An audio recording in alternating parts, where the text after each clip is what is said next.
নমস্কার, একটি নতুন ভিডিওতে আপনাদের সকলকে স্বাগত। এই ভিডিওতে আলোচনা করব রাষ্ট্র ব্যবস্থা বিষয়ে। রাষ্ট্রীয় ব্যবস্থাই যে মূল সমস্যা বা অসম্পূর্ণ রাষ্ট্র ব্যবস্থাই যে মূল সমস্যা, সেই বিষয়ে কয়েকটি কথা। চলুন শুরু করি। জাতি, ধর্ম, ভাষা, সংস্কৃতি, দল, শ্রেণী মূল সমস্যা নয়। যারা জাতি, ধর্ম, ভাষা ইত্যাদি উপাদান রাজনীতির স্বার্থে ব্যবহার করছে, তাদের কাছে সার্বিক উন্নয়নের নিরিখে সকলে সহমত পোষণ করবে এমন প্রস্তাবনা নেই।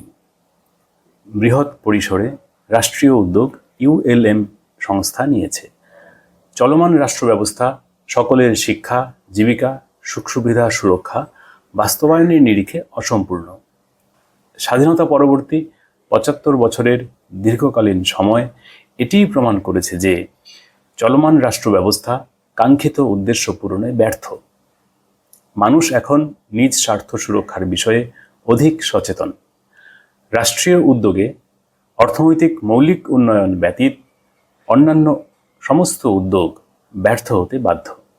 ব্যক্তিগত এবং সংস্থাগত সহায়তার পরিসরও সীমিত। ব্যক্তির কিংবা দলের দোষারোপ কিংবা প্রতিবাদ সমাধান নয়। সম্মিলিত উদ্যোগে পূর্ণাঙ্গ রাষ্ট্র ব্যবস্থা প্রতিষ্ঠার উদ্যোগ প্রকৃত সমাধান।